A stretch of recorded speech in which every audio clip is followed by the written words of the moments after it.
हे अर्जुना, माझा जन्म आणि माझे कर्म दोन्ही दिव्य आहे. जो कोणी हे जाणतो तो पुन्हा या भौतिक जगामध्ये परत येत नाही, तर तो माझ्या धामाला प्राप्त होतो आणि या जन्म मृत्यूच्या चक्रातून सुटतो. भगवंताचा जन्म आणि कर्म दोन्ही असे दिव्य आहेत. माझा असा प्रश्न आहे, प्रथम असा आहे की हे काय ऐकलं पाहिजे. जसं नरेंद्र मोदी या ठिकाणी आले आणि कोणाला माहीतच नाहीये नरेंद्र मोदी कोण आहे, तर आपण त्यांना आदर देणार नाही, आहे ना. आणि यामध्ये नुकसान कोणाचं आहे? नरेंद्र मोदींचं नुकसान नाहीये, नुकसान कोणाचं आहे? आपलं नुकसान होणार आहे. कारण आपल्याला ज्या संधी, फॅसिलिटीज किंवा विशेष सवलती किंवा विशेष ग्रँट खुश होऊन प्रसन्न होऊन नरेंद्र मोदी देतील, तर ते देणार नाही. तसं हे भगवंत कोण आहेत, ते या जगात काय येतात, आपला आणि त्यांचा काय संबंध आहे, हे जर आपण श्रवण केलं नाही तर आपलं खूप मोठं नुकसान आहे. किती मोठं नुकसान आहे हे आपण शब्दात सांगू शकणार नाही, थोडंसं ओघाओघात येईल. तर भगवंतांना माहीत आहे या जीवाची, म्हणजे आपली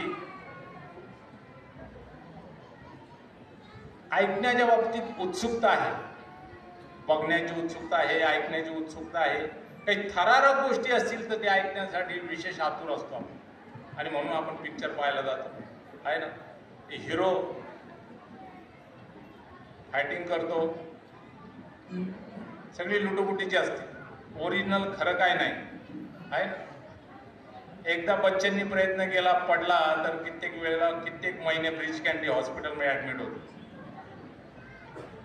परंतु आपण ते बघायला जातो का? कारण या जीवाचा स्वभाव आहे थरारक बघणं, रोमांचकारी ऐकणं.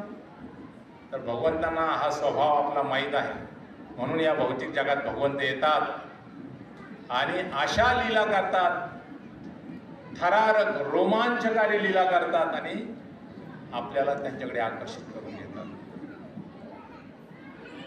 तर पहिलं जे लाईन आहे या श्लोकाची, त्यात म्हणलंय जन्मकर्म चमे दिव्यम योमे व्यक्ती तत्वतः त्यक्त्वा देह पुनर्जन्म नैती मामेती स्वअर्जुन. तर ज्याला हे जन्म आणि कर्म भगवंताचं दिव्य आहे हे समजतं, तो पुन्हा या भौतिक जगात येत नाही, तर परतून माया धामाला येतो. कोण जातं? ऍक्च्युली सगळ्यात महत्वाचं आपल्याला समजून घेतलं पाहिजे, आपण शरीर आहोत का आत्मा आहोत? काय आहोत आपण? काय मत आहे तुमचं? शरीर आहोत का आत्मा? बरोबर, आपण शरीर नाही, आपण आत्मा आहोत, आहे ना. शरीर हे डेड बॉडी आहे, म्हणून ज्या वेळेला मृत्यू येतो त्यावेळेला काय म्हणतात? रामराव गेले. रामराव गेले असं म्हणाल तर त्यांचं शरीर त्या ठिकाणी पडलेलं आहे. मग गेलं कोण? रामराव नाव सांगणारा आत्मा निघून गेला. रामराव सिरियस आहे, रामराव ICU मध्ये आहे. कधी कधी ते रामराव नाही ना, असेल तर क्षमा करा, एक उदाहरण दिलंय. तर रामराव ICU मध्ये, रामराव सिरियस आहेत, अरे रामराव गेले. मग कोणी झोपलेला असेल तर त्याला गेलं म्हणत नाही, पण ज्या वेळेला मृत पावतो त्यावेळेला मेलं म्हणतात. त्यावेळेला का बरं झोपलेला असेल तर त्यावेळेला का बरं म्हणत नाही की तो गेला म्हणून? का बरं प्रभू? हा, त्याच्या शरीरामध्ये त्याचा आत्मा उपस्थित आहे. तो झोपलेला आहे म्हणजे शरीर विश्रांती घेत आहे, पण आत्मा आतमध्ये उपस्थित आहे. पण एखादा व्यक्ती गेला म्हणजे मेला तर काय झालेलं असतं? त्या आत्म्यानं त्या शरीराचा त्याग केलेला असतो. मी कवटेमंगळला असं प्रवचन देत होतो, तर विचारलं की आत्म्याने त्या शरीराचा त्याग केला तर काय होतंय? सगळ्यांना माहीत आहे.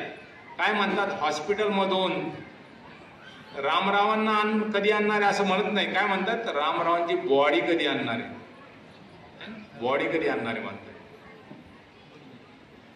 मी कवठे मंकाळला विचारलं काय म्हणतायत, तर हे तिथल्या 2-3 जण सांगितले मढ कधी घरी आणणार आहे. मढ कधी घरी आणणार आहे. वेगवेगळ्या ठिकाणी वेगळे शब्द आहेत. तर महात्मा जातो कुठं, खूप महत्वाचं आहे. कृपया ध्यानपूर्वक ऐका. हा खरा लाभ आहे. हा आत्मा जातो कुठं कोणाला माहित नाही. या ठिकाणी काहींना माहिती असेल, पण बऱ्याच जणांना माहित नसेल. सगळ्या जणांना, मी बऱ्याच ठिकाणी असं, आता हा मोठा मॉब आहे, पण जेव्हा ठराविक थोडे असतात विचारतो. काही जण म्हणतात भगवंतात धामात जातो, स्वर्गात जातो. नाही, गीतेमध्ये भगवान सांगतात यम यम वापी स्मरण भाव त्यजंतं ते कलेवरम तम तम तमयति कौंते सदा तद्भाव भावे. मृत्यू समयी हा जीवात्मा ज्या चेतनेमध्ये शरीर सोडतो तसं त्याला पुढचं शरीर प्राप्त होतं. विचार करा, खूप महत्वाची गोष्ट आहे. हा आत्मा शरीराचा त्याग करताना त्याची ज्याच्यामध्ये आसक्ती असेल, ज्याच्यात जीव अडकला असेल, तसं त्याला पुढचं शरीर प्राप्त होतं. घरादारात जर जीव अडकला तर घरादाराशी रिलेटेड शरीर मिळणार. शेतीशी जीव अडकला तर शेतीशी रिलेटेड शरीर मिळणार. दुकानामध्ये शरीर जीव अडकला तर दुकानाशी संबंधित शरीर मिळणार. एक सत्य घटना सांगतो. एक व्यापारी होते, दुकानात बसायचे, गल्ला कधी सोडायचे नाही. आणि अचानक हार्ट अटॅक आला आणि त्यांना कळलं की आता आपले काही खरं नाहीये, आपण जाणार आहोत. त्यांनी विचारलं, अरे नरेश किधर आहे? मोठा मुलगा नरेश होता, तो आला, म्हणला बाबा मैं यहां हूं, चिंता मत कीजिए. मग विचारलं विजय कहां है? विजय आला, 2 नंबरचा मुलगा, म्हणला बाबा मैं यहां हूं, चिंता मत कीजिए, आप आराम से रहिए. मग त्यांनी विचारलं अरे दिलीप कहां है, छोटा लड़का? दिलीप आला, बाबा मैं यहां हूं, आप आराम से रहिए और जाना है तो आराम से जाइए.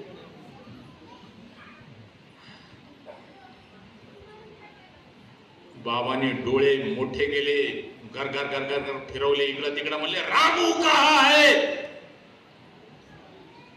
रामू खांद्यावर टावेल टाकून आला. म्हणला, रामू नौकर होता, म्हणला रामू आला, म्हणला मालिक मैं इधर ही हूं, चिंता मत कीजिए. अरे आप सब इधर मर रहे तो दुकान में कौन है?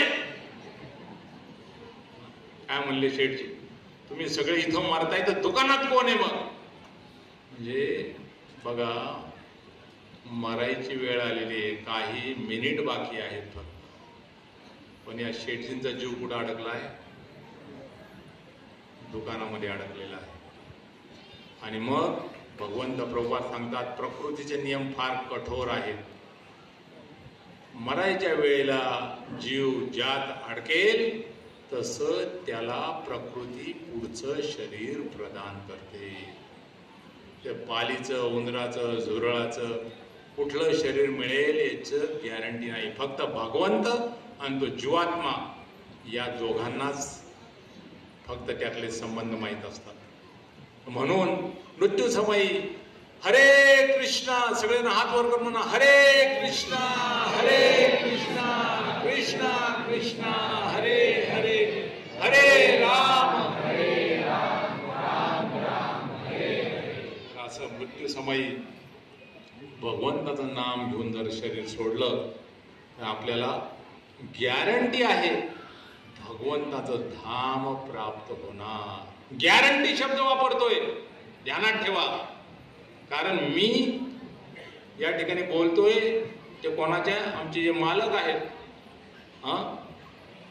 त्यांच्या वचनावर विश्वास ठेवून बोलत आहे. कारण गीतेमध्ये पुढच्या श्लोकात भगवान सांगतात अंत्यकालेच मामेव स्मरण मुक्त्वा कलेवरम यत् प्रयाति समधाम नास्ति संशयः जे माझं स्मरण करीत शरीर सोडतात ते माझ्या धामाला प्राप्त होतात आणि या जन्म मृत्यूच्या चक्रातून सुटतात. आणि मनुष्य जन्म जो मिळालेला आहे तो निव्वळ आणि निव्वळ फक्त यासाठीच मिळालेला आहे, भगवंतांच्या प्राप्तीसाठी मिळालेला आहे. हरे कृष्ण. माईक बंद झालाय.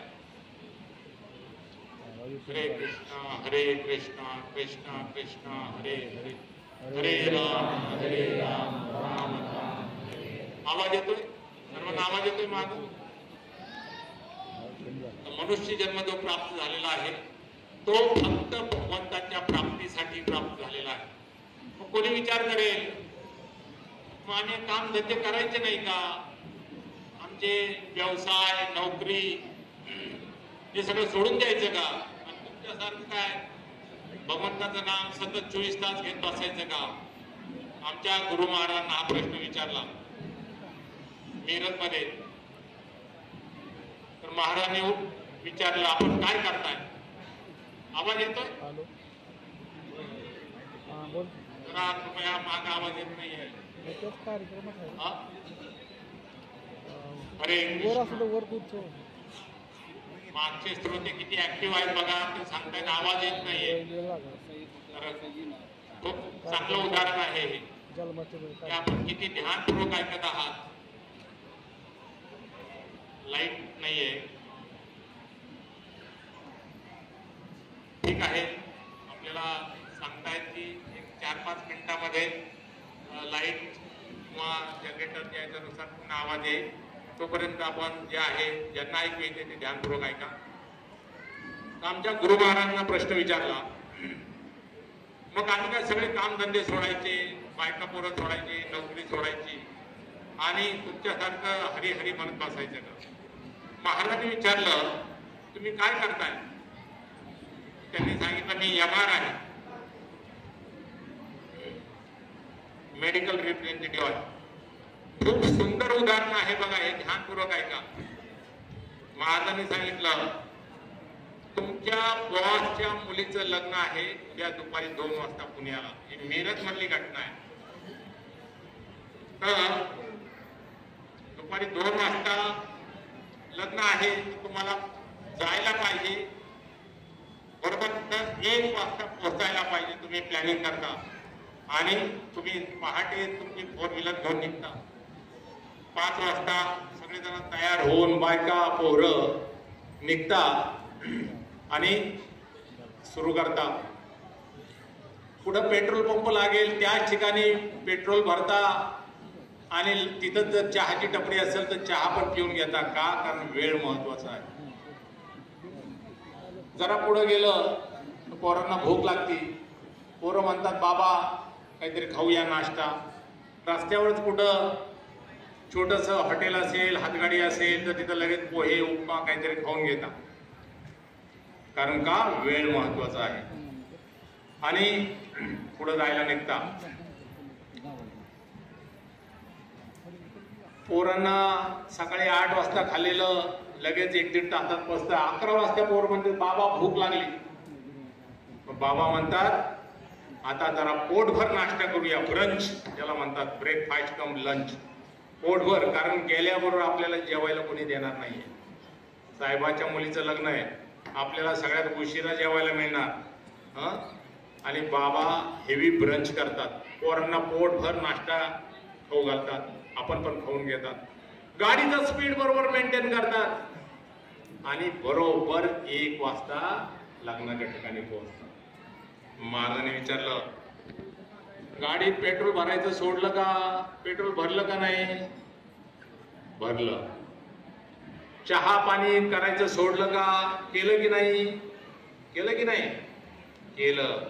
नाश्ता करायचा सोडला का? केला की नाही नाश्ता? केला. ब्रंच करायचं सोडलं का? नाही. केलं. हे सगळं केलं, पण काय उद्देश समोर ठेवून किती वाजता पोहोचायचंय?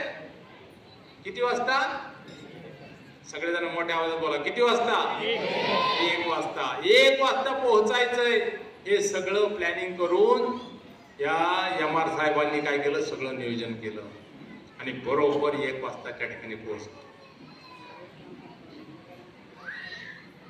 हे झालं रमेशचं उदाहरण. दिनेश दुसरा होता.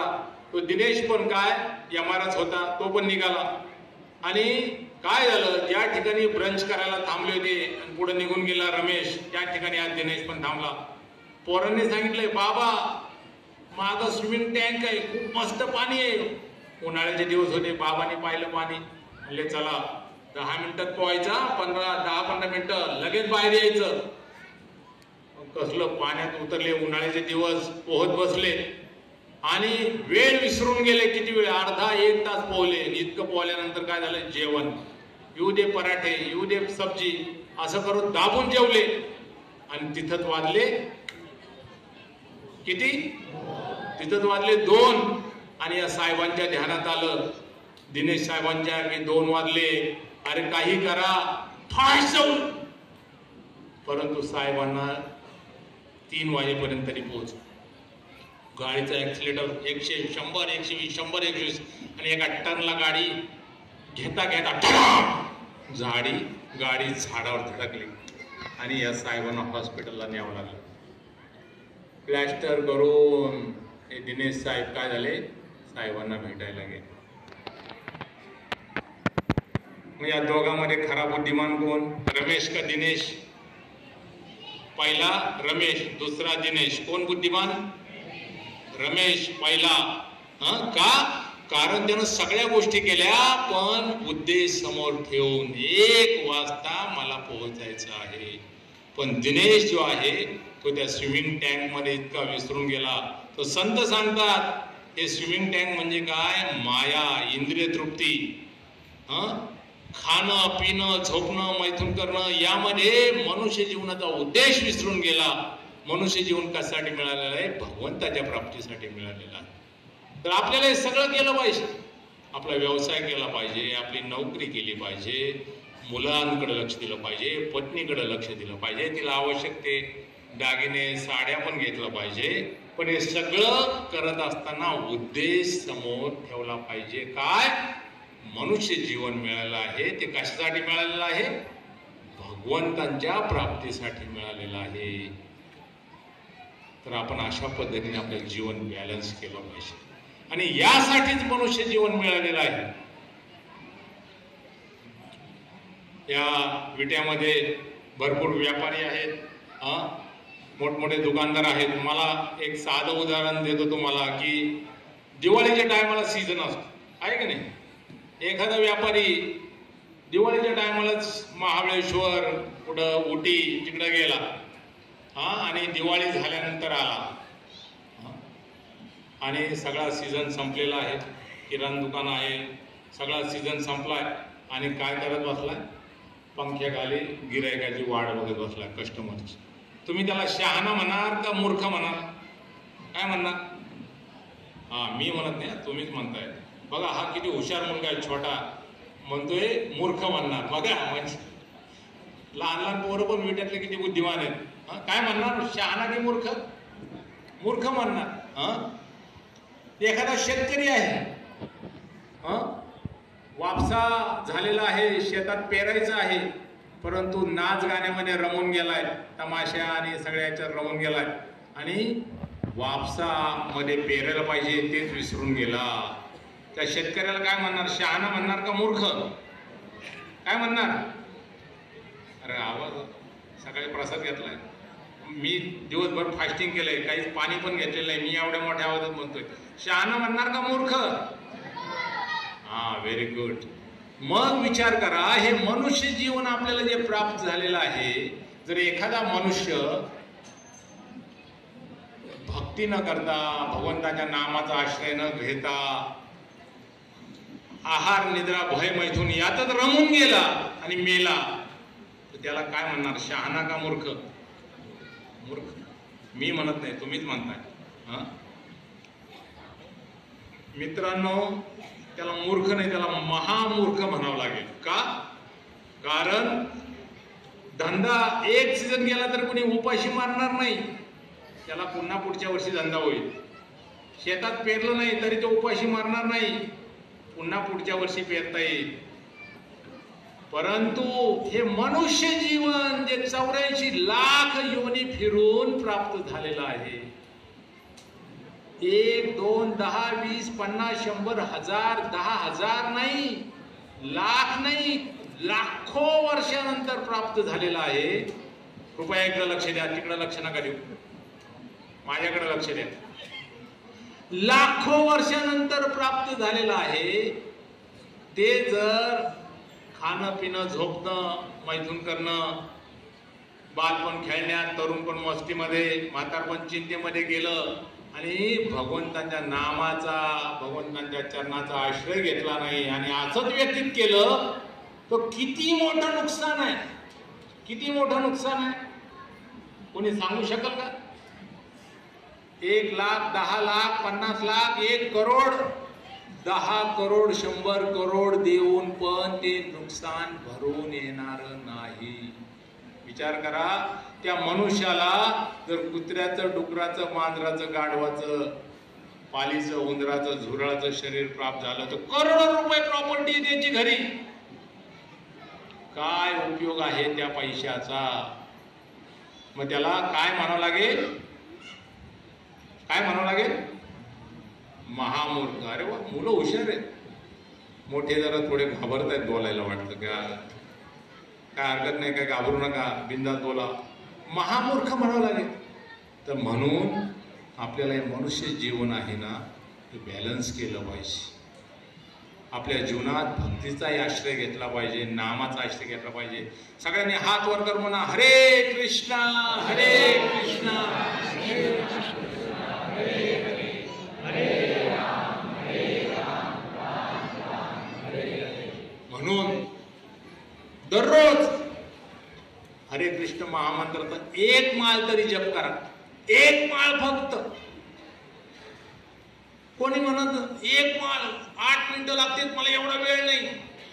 अरे बाबा, तुमच्या चरणी पाया पडतो, अर्धी माळ तरी करा, अर्धी माळ तरी करा. अर्धी माळ 4 मिनिटं, एवढा पण वेळ नाही. मग तुमच्या पाया पडतो, निदान 16 वेळा तरी म्हणा. हरे कृष्ण महामंत्रामध्ये 16 शब्द आहेत, 16 नाम आहेत. 16 तरी वेळा म्हणा भगवंताचं नाम. सकाळी उठल्यावर 16 वेळा म्हणा, झोपायच्या आधी 16 वेळा म्हणा. या 16 वेळा म्हणण्याने किंवा 1 माळेने आपण भगवंताची प्राप्ती नाही करणार, परंतु एक गॅरंटी आहे, वॉरंटी नाही, परत शब्द वापरतोय. काय गॅरंटी? बहुत सुकृताची जोडी म्हणून विठ्ठल आवडी. जन्मोजन्मी आम्ही बहुपुण्य केले, म्हणून या विठ्ठले कृपा केली. तर ही 1 माळ किंवा अर्धी माळ नाहीतर 16 महामंत्र तरी सकाळी आणि संध्याकाळी हे आपल्याला सुकृती प्राप्त करून देतील आणि भगवंताची आवड निर्माण करून देतील. म्हणून किती जण 1 माळ करतील आजपासून? हात वर करा. वा वा वा, बऱ्याच जणांनी हात वर केले. किती जण कमीत कमी अर्धा तरी करतील? वा वा वा. किती जण कमीत कमी 16 वेळा तरी म्हणतील झोपायच्या वेळेला ना आधी तरी? अरे सगळ्यांनी तरी हात वर करा रे माझ्या बापांनो. 16 वेळा म्हणा. का? याच्यासारखं दुःख नाही. जन्म मृत्यूच्या चक्रात फिरायचंय लाखो वर्ष, करोडो वर्ष. तुकाराम महाराज म्हणतात कोटी कोटी जन्म आपले झालेले, पण आपण भगवंताच्या नामाचा आश्रय घेतला नाही. आणि नरकाची शिक्षा मारिती झोडीती किंकर ते यमाचे. यमाचे किंकर सोडत नाहीत. ते म्हणतील अरे निदाई 5 तास मिरजून आला, बेंबीच्या देठापासून ओरडून सांगत होता. जन्माष्टमीचं फास्टिंग केलेलं काही नाही तरी बेंबीच्या डेटापासून सांगत होता, अरे तू 16 वेळा सुद्धा महामंत्र म्हणलं नाही रे, मारा त्याला फटके. त्यावेळेला सुटका होणार नाही, कोणी सोडवणार नाही. मगाशी मी सांगत होतो थट्टेने उपहासाने कुचक्या वावणीने जरी भगवंताचं नाम घेतलं ना, भगवंत करुणा सिंधू आहेत, दयेचे सागर आहेत, ते बघत नाहीत, ते फक्त बघतात की यांनी माझं नाम प्रेमाने घेतलंय. हराम जरी म्हणला, एखादा हराम जरी म्हणला ना, तरी भगवंत बघतात की त्यांनी माझं नाम घेतलंय, राम म्हटलेलं आहे. बघा, इतकं भगवंताचं नाम, भगवंताचं हृदय मोठं आहे. हरे कृष्णा हरे कृष्णा हरे कृष्णा कृष्णा कृष्णा हरे कृष्णा हरे कृष्णा. माईक आवाज येतोय का? हरे कृष्णा.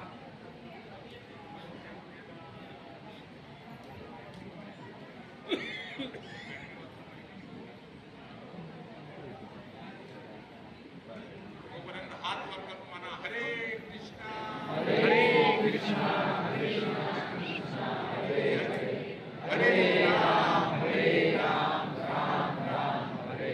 अजून 2 वेळा हरे कृष्णा कृष्णा कृष्णा हरे हरे राम राम राम हरे हरे कृष्णा कृष्णा कृष्णा हरे हरे राम हरे कृष्णा हरे कृष्ण हरे कृष्ण. तर भगवान इतके दयाळू आहेत ते आपले परम. हरे कृष्ण. हा माहित चांगला आहे. सगळ्यांना आवाज येतोय? फक्त 10 मिनिटं बोलणार आहे आता. तर भगवंत आपले परम पिता आहेत, आपली माय. म्हणून तुकाराम महाराज, त्वमेव माताचे पिता त्वमेव, त्वमेव बंधूचे सखा त्वमेव. तू माझी आई आहेस, तू माझे बाप आहेस, तू माझा बंधू आहेस, सखा आहेस, सोयरा आहेस, सगळं काही भगवंत आहेत आपले. आणि म्हणून भगवंत या जीवाच्या करुणेपोटी या भौतिक जगात येतात. काय पडलंय त्यांना या दुःखालय मी शाश्वत या भौतिक जगात येऊन, कचरा कुंडीमध्ये येऊन, फक्त आपल्या प्रेमापोटी येतात, आपल्या प्रेमापोटी येतात, जीवाच्या प्रेमापोटी. आणि इतक्या सुंदर लीला करतात. तर हे कृष्ण 5120 वर्षापूर्वी आले. मागच्या वेळेला आपण पुतनावादापर्यंत आलो होतो.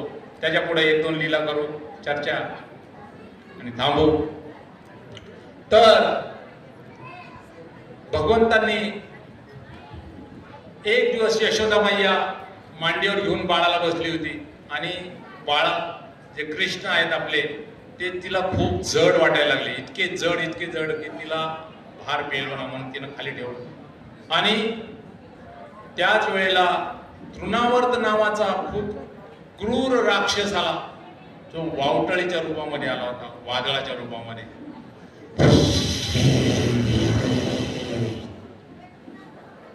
एकदम मोठ्या, आमचे गुरु महाराज सांगत होते की सुनामी आणि हे जे आहेत हे त्या तृणावर पुढं काहीच नव्हते. आणि तो आला, संपूर्ण वृंदावन जे आहे धुळीनं भरून गेलं. आणि यशोदा मैया सुद्धा कानाला शोधायसाठी इकडे तिकडे पाहायला लागली. तिच्या डोळ्यात धूळ गेली. आणि तेवढ्यात त्या तृणावरती काय भगवंताने बघितलं की यशोदा मैया आपल्याला जाऊ देणार नाही बाहेर, म्हणून त्या धुळीचा लाभ घेऊन ते बाहेर गेले.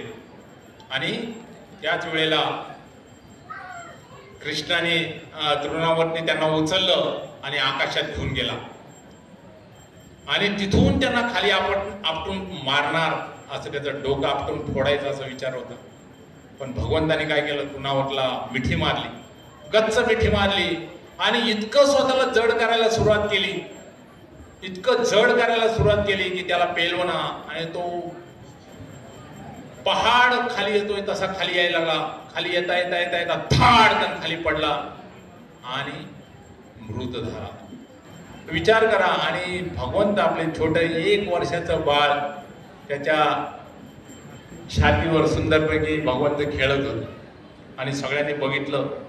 आणि सगळे गोप आले, नंदबाबा आले, त्याच्या छातीवर चढले शिडी लावून आणि कृष्णाला खाली घेतलं आणि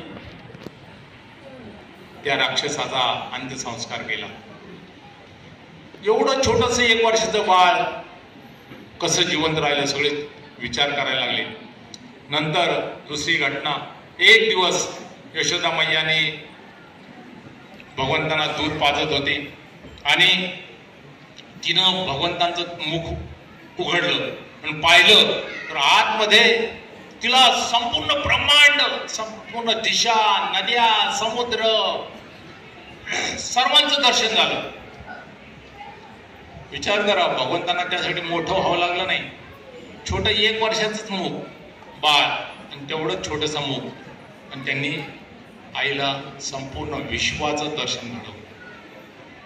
तुम्हाला माती खाल्ल्याच्या वेळेला त्यावेळेला सुद्धा भगवंतांनी संपूर्ण ब्रह्मांडाचं दर्शन घडवलं. यशोदा मैयाला दिसलं की आपण स्वतः आणि कृष्ण त्या मुखामध्ये तिला दिसलं. तर भगवंत असे आहे. आणि एक दिवस भगवंताने आपल्याच घरात लोण्याची चोरी केली. यशोदा मैयाने बघितलं की खूप उत्पात करत आहे हा, आता याला सजा केली पाहिजे. आणि यशोदा मैया काठी घेऊन त्याच्या मागे लागली भगवंतांच्या. छोटस बाळ, एक 2-3 वर्षाचं, कृष्ण पळायला लागले. यशोदा मैया त्याच्या मागे पळायला लागली, हातात काठी घेतलेली आहे. हे तुम्हाला केव्हा समजेल, शास्त्रामध्ये वर्णन आहे की मृत्यू साक्षात काळ यांना घाबरतो. ते भगवंत कोणाच्या भयानं पळत होते? यशोदा मैयाच्या भयाने पळत होते. आणि यशोदा मैया पळती ज्यांना मनाच्या वेगाने जाऊन हजारो वर्ष धावून सुद्धा जे ऋषीमुनी पकडू शकत नाही, ती यशोदा मैया त्यांना पकडायचा प्रयत्न करत होती. आणि भगवंताने बघितलं की यशोदा मैया आपली आई थकून गेलेली आहे, आता तिला त्रास देण्यामध्ये काही उपयोग नाही. आणि यशोदा मैयाला त्यांनी पकडू दिलं. तिच्या हातातली काठी बघून भगवंताच्या डोळ्यातून अश्रू व्हायला लागले. गाजळ खाली आलंय गालावर, कंठ गदगद झालेला आहे, ऊर आहे, धपधप करतोय, रडवेले झालेले, डोळ्यातून अश्रू वाहत आहेत. ज्यांनी लहानपणी काही दिवसाच्या असताना पुतना मारली, बकासूर मारला, केशी मारला, तृणावरला मारलं, असे भयानक राक्षसांना मारलं, ते छोटेसे कृष्ण यशोदा मैयाला घाबरून रडताय. आणि मग यशोदा मैयाने काय केलं, दोरीनं बांधायचं ठरवलं उखळाला. आणि एक 2-3 हाताची दोरी होती. ती म्हणली काय छोटस बाळ आहे 2 वर्षाचं, 1 हाताची दोरी पुरतीये, 2-3 हात दोरी पुरतीये, पुरणार त्याला, म्हणून बांधायचं ठरवलं त्या उखळाला. आणि उखळाला ज्यावेळेला ती बांधायला लागली तर दोरी किती बोट कमी पडली? 2 बोट. म्हणून तिनं अजून एक दोरी आणली, ती पण बांधायला तिनं बांधली तरी कमी. 4, 5, 8, 10 हजारो दोऱ्या आणल्या. सगळ्या गोपी पाहायला लागल्या. यशोदा मैयाचं ते आपल्या लेकराला बांधायची लीला. हजारो दोऱ्या आणल्या तरी दोरी किती बोट कमी पडतीये? मग कृष्ण काय मोठे झाले का? नाही, कृष्ण तेवढेच आहेत, तरी पण दोरी 2 बोट कमी पडती. म्हणून भगवंतांचं एक नाव काय आहे? योगेश्वर. काय नाव आहे? योगेश्वर. आणि आचार्य सांगतात की दोरी 2 बोट कमी पडतीये तर काय? ती म्हणजे काय? तर एक आहे आपले परिश्रम आणि भगवंताची कृपा. ज्या वेळेला यशोदा मैयाने पूर्ण क्षमतेने प्रयत्न केले, यशोदा मैया थकून गेली, पण तिनं ठरवलं होतं आज बांधल्याशिवाय सोडणार नाही. आणि भगवंताने बघितला आपले भक्त इतके प्रयत्न करतायत, आणि भगवंताने काय केली? कृपा केली आणि यशोदा मैयाकडून बांधून घेतलं.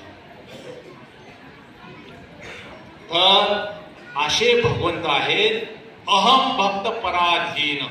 मी भक्ताच्या अधीन होऊन जातो आणि काही करायला तयार होतो. त्या भक्ताच्या प्रेमापोटी भगवंत काही करायला तयार होतात. विकले जातात भगवंत, स्वतःला विकून टाकतात. इतकं प्रेम आहे भगवंताचं आपल्या भक्तावर आणि आपल्यावर. म्हणून भगवंत या भौतिक जगात येतात आणि इतक्या सुंदर सुंदर लीला करतात.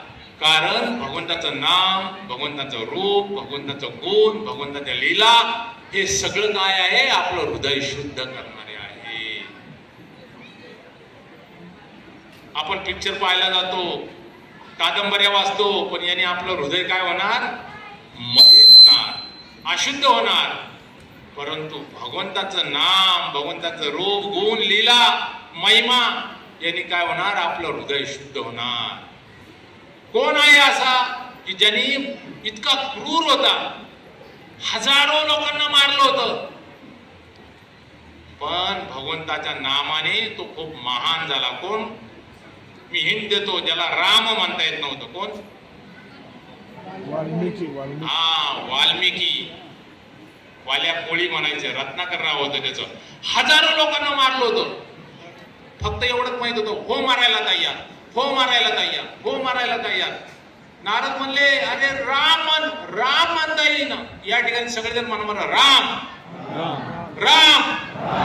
बघा, सगळ्यांना राम म्हणता येते, पण एवढा मोठा वाल्या कोळी किंवा रत्नाकर, त्याला राम म्हणता येत नव्हतं. पण जेव्हा नारदाने दाखवलं, जशी करणी तशी भरणी, काय हाल होणार आहे तुझे, आणि तुझं पाप कोणी घरातले स्वीकारणार नाही. जा घरी विचारू नये, मटण खाल्लंय, दारू पिलंय, घरातले जबाबदार आहेत का? नाही. प्रत्येकाला आपापल्या कर्माचं फळ भोगावं लागणार. आणि जेव्हा त्याला घरातले म्हणले, आम्ही तुला थोडंच म्हणलंय असं चांगलं चुंगलं खाऊ घाल, आणि चटणी भाकरी दिली असती तर चालली असती. येऊन नारदाने पाय पकडले, नारदा सोडवा मला याच्यातून. मग नारदाने सांगितले, राम नाही म्हणतायत, मरा मरा म्हणत राहा, मरा मरा मरा मरा राम राम राम राम. इतकं रामनामात रंगून गेले की वारुळ तयार झालं. त्याला संस्कृत मध्ये काय म्हणतात? वाल्मिकी. म्हणून त्यांचं नाव काय पडलं? वाल्मिकी. राम राम राम राम म्हणता म्हणता हृदय शुद्ध झालं आणि महान ऋषी झाले. इतके महान ऋषी झाले की स्वतः भगवंताने, प्रभू रामचंद्राने काय केलं? त्यांचे शिष्य झाले आणि वाल्मिकी त्यांचे गुरु झाले. हा नामाचा महिमा आहे. म्हणून माझी आपल्या चरणांशी, सर्वांच्या चरणांशी विनंती आहे की आपण या भगवंताच्या नामाचा आश्रय घ्या. तर आपण इथं खरं आल्याचं सार्थक आहे. आणि मला सगळ्यांनी वचन दिलंय, ध्यानात ठेवा, कमीत कमी 16 वेळा तरी हरे कृष्ण महामंत्र म्हणा. सकाळी उठल्यावर, झोपाय काही नियम नाही नामासाठी. सकाळी उठल्यावर पारशाने मटण खाल्लंय, कोणी दारू पिली, तरी भगवंताचं नाम घेऊ शकताय. काय भगवंताने इतकं दयाळू केले नामाच्या रूपाने, काय नियम नाही ठेवले. गीता वाचायला नियम आहे, भागवत वाचायला नियम आहे, पूजा करायला नियम आहे, सगळ्या गोष्टीला नियम आहे, पण नाम घ्यायला काही नियम नाही. एकच, यासाठीच भगवंताने स्वतःला दयाळू केलं. का? कारण नामाचा आश्रय घेऊन त्या जीवाने माझ्याकडे पुन्हा परत यावं. म्हणून गीता वाचा, भागवत वाचा. हे भगवद्गीता मनुष्य जीवन कसं जगावं याचं मॅन्युअल आहे. प्रत्येकाकडे भगवद्गीता असली पाहिजे. या ठिकाणी असणाऱ्या प्रत्येक व्यक्तीकडे भगवद्गीता आहे. किती जणांकडे भगवद्गीता आहे? हात वर करा बरं. अरे वा, कमीत कमी 25% लोकांकडे. माताजी जास्त संख्या हात आहे. ज्यांच्याकडे भगवद्गीता नाहीये त्यांनी आज भगवद्गीता घेऊन जा. मनुष्य जीवन कसं जगावं याचं मॅन्युअल आहे भगवद्गीता. आपण कोणतं मशीन आणतो त्याच्यावर मॅन्युअल मिळतंय, तसं मनुष्य शरीर मिळालं, हे मशीन मिळालं. कसं वापरावं, काय खावं, काय प्यावं, काय नाही, कुठला आहार, सात्विक, रासिक, तामसिक, जन्म पुनर्जन्म आहे का, आत्मा कुठं जातो, कुठलं शरीर मिळतंय, सगळं वर्णन भगवद्गीतेमध्ये आहे. पण भगवद्गीता वाचली पाहिजे. म्हणून ज्यांच्याकडे भगवद्गीता आहे त्यांनी भगवद्गीता वाचा. ज्यांच्याकडे नाही त्यांनी भगवद्गीता घ्या आणि वाचा. दररोज नाही शक्य तर निदान बुधवारच्या दिवशी, जो पांडुरंगाचा वार आहे, कृष्णाचा वार आहे, आणि एकादशीच्या दिवशी एक श्लोक तरी वाचा. एक श्लोक आपलं जीवन उद्धार करून नेणार आहे. आणि या ठिकाणी आमचे जे महान वैष्णव साधू आहेत, कुठं आहेत? दीनानाथ गोप्रभू कुठे आहेत? दीनानाथ गोप्रभू आलेत का? दीनानाथ गोप्रभू जरा येत आहे का? बाहेर आहेत? अच्छा, तर या ठिकाणी आता जी अनाउन्समेंट केली दीनानाथ गोप्रभू, हरे कृष्णा. तर हे महान नारदांच्या परंपरेतले, प्रभुपादांच्या परंपरेतले महान वैष्णव या ठिकाणी आलेले विट्यामध्ये. चांगली नेव्ही मधली नोकरी, जॉब सोडून किती त्यांचे आभार मानावे, त्यांची कृतज्ञता व्यक्त करावी तेवढी कमी आहे. तर त्यांच्या संघाचा लाभ घ्या. ज्या ठिकाणी कुठे सत्संग चालतो त्या ठिकाणी सत्संगाला जा, आपलं मनुष्य जीवन सार्थ करा. त्यांच्यासाठी एक वेळा आपण कृतज्ञता म्हणून हरे कृष्ण महामंत्र म्हणूया. हरे कृष्ण कृष्ण कृष्ण हरे हरे, हरे राम राम राम हरे हरे. त्यांची आई, ज्या आईनं आपलं हे लेकरू विटावासियांना दान केलं, त्या आईसाठी. आई कुठे आहे? दीनानाथ गोप्रभूंची आई कुठे आहे? त्या आईसाठी एकदा हरे कृष्ण महामंत्र म्हणून आहे का? आहेत ठीक आहे, त्या ठिकाणी असेल, मला दिसत नाहीये. तर त्या आईसाठी एकदा आपण हरे कृष्ण महामंत्र म्हणूया. हरे कृष्ण कृष्ण कृष्ण हरे हरे, हरे राम राम राम. तर माझी सर्वांना शेवटी विनंती आहे, हात जोडून तुमच्या पाया पडतो, विनंती आहे तर सत्संगाचा लाभ घ्या. गीता कोर्स घेतात प्रभूजी 3-4 दिवसाचा, त्यामध्ये सगळं ज्ञान दिलेलं आहे. पुनर्जन्माचे विज्ञान, जशी करणी तशी भरणी, चांगल्या लोकांच्या जीवनात वाईट गोष्टी का घडतात, सगळं 4 दिवसाचं खूप सुंदर 4 दिवसाचा कोर्स आहे. जे कोणी आज याच्यानंतर नवीन जॉईन होतील, सांगतील, घ्यायची इच्छा करतील, त्यांच्यासाठी प्रभूजी परत घेतील. तर सर्वांना विनंती आहे, या सत्संगाचा लाभ घ्या, भगवद्गीता घ्या, कृष्णा बुक घेऊन जा. जाताना हे खरं इन्व्हेस्टमेंट आहे, खरी गिफ्ट आहे आपल्यासाठी भगवंतांकडून. आणि सगळ्यात महत्वाचं त्यांच्या नामाचा आश्रय घ्या. ज्यांनी कोणी मला आज वचन दिलंय त्यांना विनंती आहे, उतू नका, मातू नका, वा वा घेतला वसा टाकू नका, भगवंताच्या नामाचा आश्रय घ्या. हरे कृष्णा कृष्ण कृष्ण हरे हरे, हरे राम राम राम हरे. तुमच्या प्रेमापोटी जसं आई लेकराला रागाने बोलती, मारती, तसं थोडेसे काही कठोर शब्द माझ्या मुखातून गेले असतील, पण आज आम्हाला प्रभुपादांच्या कृपेने जी व्हॅल्यू समजली, मनुष्य जन्माची व्हॅल्यू समजली, कशासाठी मिळालंय म्हणून इतकं कळकळीनं बोलत होतो. तर काही चुकून काही शब्द गेले असतील तर क्षमा करा. जे काही चांगलं असेल ते गुरूंची वाणी समजून स्वीकारा. हरे कृष्ण. धन्यवाद. हरे कृष्ण हरे कृष्ण. तर आपण श्रीमान निताय प्रभू यांचं 3 वेळा हरिबोल म्हणून विशेष धन्यवाद मानूया. सर्वांनी दोन्ही हात वरती करून 3 हरिबोल म्हणायचे. हरी बोल हरी बोल हरी बोल. तर प्रभूजी गरज वरून आपल्याला विशेष उद्देश करण्यासाठी इथं उपस्थित राहिले आणि एवढ्या सुंदर पद्धतीने त्यांनी आपल्या आत्म्याच्या लाभाचा उद्देश आपल्याला प्रदान केला. रोज आपण आपल्या शरीराच्या लाभाचं जे काही ज्ञान आहे ते सर्व ठिकाणावरून ऐकत असतो. TV आहे, सोशल मीडिया आहे, पेपर आहे, सर्व ठिकाणी आपल्या शरीरासाठी आवश्यक गोष्टी ऐकायला मिळतात. पण तशा वरिष्ठ भक्तांच्या संघामध्ये आपल्याला आत्म्याच्या लाभाच्या गोष्टी ऐकायला मिळतात. तर प्रभूजीच्या संघातून तो आपल्याला लाभ झाला, त्यासाठी प्रभूजीचे विशेष धन्यवाद. आणि प्रभूजी पूर्ण महाराष्ट्रामध्ये भ्रमण करून वेगवेगळ्या ठिकाणी प्रचार करतात, विशेष करून भगवद्गीतेच्या ज्ञानाचा. आणि त्यांच्या संघातून कितीतर लोकांचं आणि कुटुंबांचं जीवन बदललेलं आहे आणि त्यांचं जीवन उद्धारित झालेलं आहे. तर त्यांचं पुन्हा एकदा विशेष धन्यवाद. आणि त्याचबरोबर आपल्या सर्वांचं विटावासियांचंही धन्यवाद की आपण इथं एवढ्या मोठ्या संख्येने उपस्थित आहात आणि वेळ काढून या आध्यात्मिक कार्यक्रमामध्ये संमिलित झालेला आहात. तर हरे कृष्ण सत्संग विटा यांच्या भक्त समुदायाच्या वतीने मी आपल्या सर्वांचंही विशेष धन्यवाद मानतो. तर आता कार्यक्रमचा शेवटचा भाग आलेला आहे, तो म्हणजे भगवंतांचा अभिषेक झाल्यानंतर भगवंतांचं सुंदर दर्शन आपण आता घेणार आहोत. भगवंतांना स्नान घातल्यानंतर आता भगवंतांचा सुंदर पेहराव केलेला आहे, सुंदर असे वस्त्र अलंकार परिधान केलेले आहेत. आणि आजच्या दिवशी जो कोणी भगवंतांच्या अभिषेकच्या नंतरच्या शृंगार दर्शनाचं सोहा पाहतो त्याच्या कितीतरी जन्माशी पाप नष्ट होतात असं आपल्या वैदिक ग्रंथामध्ये सांगितलेलं आहे. तर तो लाभ आता आपल्याला मिळणार आहे. तर सर्वांना विनंती आहे की आपण आता उठून उभे राहूया.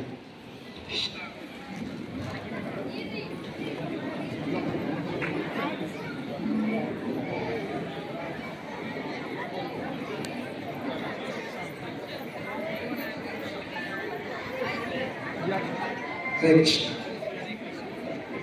तर आता आपल्याला जादा वेळ घेणार नाही. तर दर्शनाच्या अगोदर थोडं आपल्यासाठी विशेष सूचना. जसं आता आपल्या दर्शन कार्यक्रम आहे हा आपल्या विठ्ठलनगरीमध्ये हरे कृष्ण सत्संग विद्यालयामार्फत होत आहे. आणि आपल्या सत्संगच्या वतीने वेगवेगळे उपकरण आपल्या विद्यावासियांच्या लाभासाठी आम्ही राबवतो. विशेष करून आठवड्यातून 2 दिवस भगवद्गीतेवर आधारित क्लासेस होतात. जसं की मी सांगितलं प्रत्येक शनिवारी सायंकाळी 7:30 ते 8:30 आणि प्रत्येक मंगळवारी सायंकाळी 7:30 ते 8 या वेळेच्या दरम्यान भगवद्गीतेवर आधारित अभ्यासवर्ग होतो. आणि आपले विद्यार्थी वेगवेगळे प्रत्येक वर्गातील लोक तरुण आहेत, प्रौढ आहेत, वयस्कर आहेत, सर्व लोक त्या ठिकाणी येतात आणि आपल्या आज्ञाच्या लाभासाठी ज्ञान प्राप्त करतात.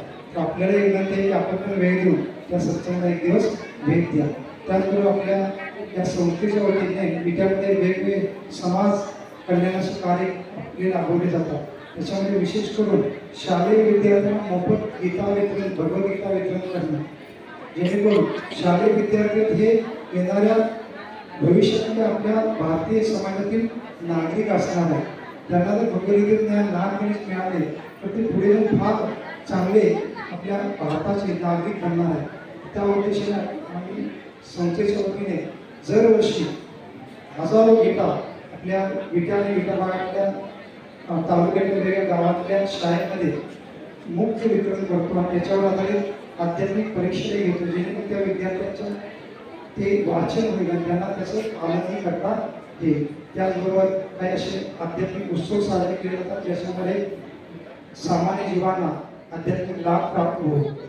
आणि त्याचबरोबर आध्यात्मिक यात्राही काढल्या जातात.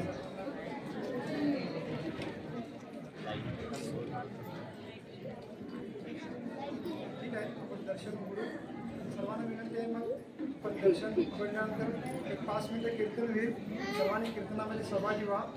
कारण दर्शन घेतल्यानंतर आपण काही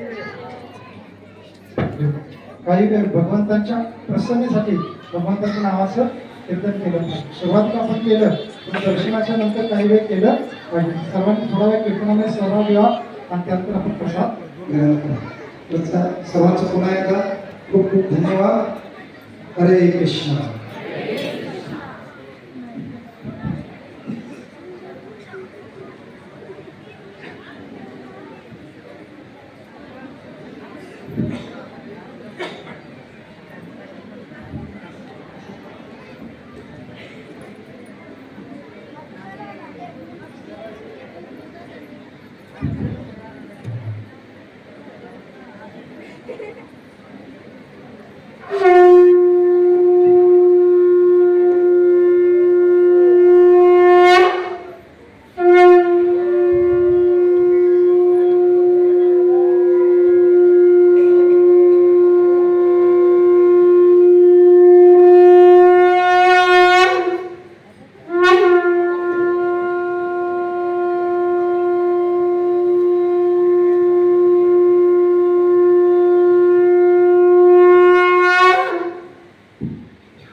स्वागत करायचं आहे.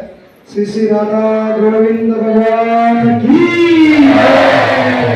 श्री श्री राधा गोविंद भगवान की, श्री श्री राधा गोपाल भगवान की, श्री कृष्ण जन्माष्टमी महोत्सव की, श्री प्रभुपाद की, जय गौर प्रेमानंद. हरे Krishna Krishna Krishna Hare Hare Hare Ram Hare Rama, Rama Rama, Hare Hare.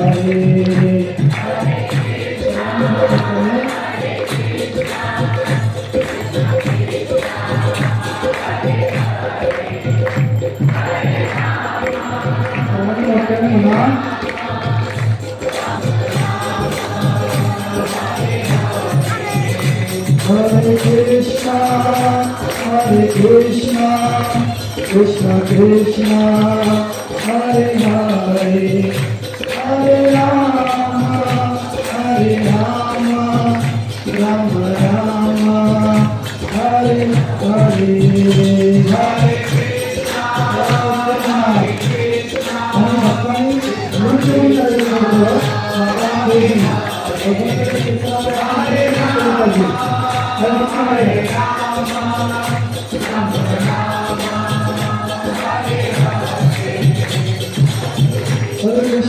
Hare Krishna, Krishna Krishna, Hare Hare, Hare Ram, Ram Ram, Hare Hare. Hare Krishna, Krishna Krishna, Hare Hare, Hare Ram, Ram Ram, Hare Hare. Hare Krishna, Krishna Krishna, Hare Hare, Hare Ram, Ram Ram, Hare Hare. Hare Krishna, Krishna Krishna, Hare Hare, Hare Ram, Ram Hare Hare. Hare Krishna, Krishna Krishna, Hare Hare, Hare Ram, Ram Hare Hare. Hare Krishna, Krishna Hare Hare, Hare Ram, Ram Hare Hare. Hare Krishna, Krishna Krishna, Hare Hare, Hare Ram, Ram Hare Hare. Hare Krishna, Krishna Krishna, Hare Hare, Hare Ram, Ram Hare Hare. Hare Krishna, Krishna Krishna, Hare Hare, Hare Ram, Ram Hare Hare. Hare Krishna, Krishna Krishna, Hare Hare, Hare Ram, Ram Hare Hare. Hare Krishna, Krishna Krishna, Hare Hare, Hare Ram, Ram Hare Hare. Hare Krishna, Krishna.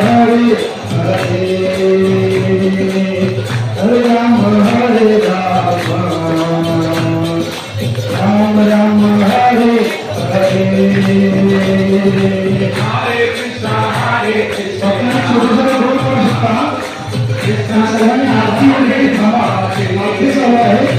आरती वगैरे सर्वांनी मग आपण प्रसादासाठी जाऊ शकता.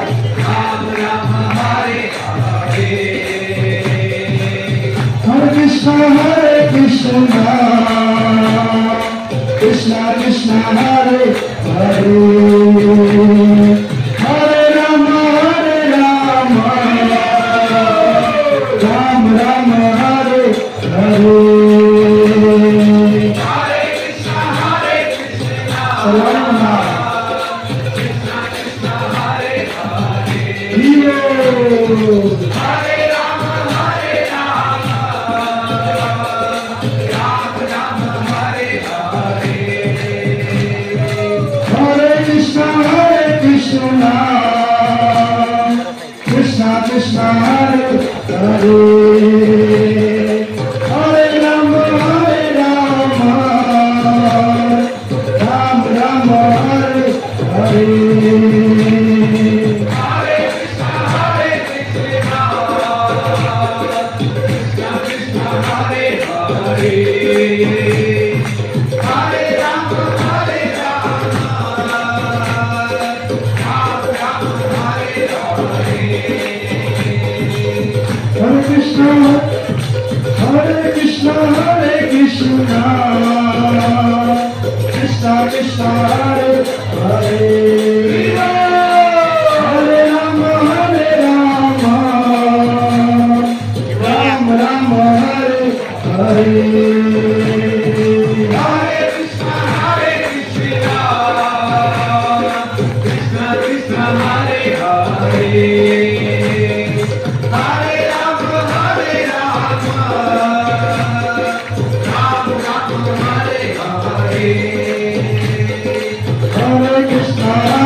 Krishna Krishna Hare Hare Hare Ram Ram Hare Hare